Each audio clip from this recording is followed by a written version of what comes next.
আসসালামু আলাইকুম। কি অবস্থা সবার? কেমন আছেন সবাই? আশা করি আল্লাহর রহমতে সবাই বেশ ভালো আছেন। আমিও আলহামদুলিল্লাহ বেশ ভালো আছি।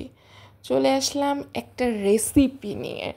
আসলে নিজের হাতে রান্না করে কোনো রেসিপি আপনাদের সাথে শেয়ার করব, সেই রকম গুণ আমার নেই গাইস। আপনারা জানেন আমি একটা বেগুন, মানে যার কোনোই গুণ নেই। আমার মায়ের অনেক গুণ।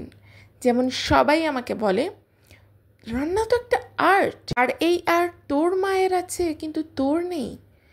আরে বোকা রে, আমার মায়ের থাকলেই যে আমার থাকবে এমন তো কোনো কথা নেই, তাই না? যেমন আমার মা অনেক সুন্দরী এই বয়সে এসেও, আমি তো সেরকম নই।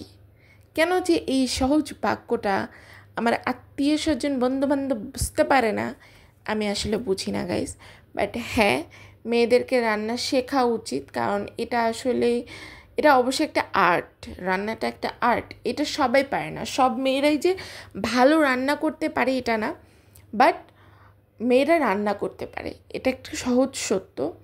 যে শুনেছি যে জামাইকে খুশি করা যায় নাকি নিজের হাতে রান্না খাওয়ায়, বাট লাইফে তো এখনও জামাই নাই, সো রান্না ভালো করা কিংবা রান্না করতে জানার কোনো প্রয়োজন বোধ করছি না গাইস। যখন আমার একটা জামাই হবে, নতুন নতুন সুন্দর সুন্দর রান্না করে খাওয়াবো। আর এমন যদি হয় আমার জামাই নিজেই রান্না পারে, তাহলে তো সে আমাকে শিখাই নিবে। সে আমার সাথে রান্না করবে, আমরা দুজন একসাথে রান্না করব। এটা একটু সুন্দর হবে, এটা একটা রোমান্টিক ব্যাপার হবে, যেটা না আমার বাবা কখনোই করতেন না। আমার বাবার রোমান্টিসিজম হচ্ছে একদম অন্যরকম, মানে রোমান্টিসিজমই বলা যায়, যদিও এটা তো আর আমার বিষয় না। যাই হোক, আমার মায়ের প্রতি ভালোবাসা আমি কেমনে বুঝতে পারি জানেন?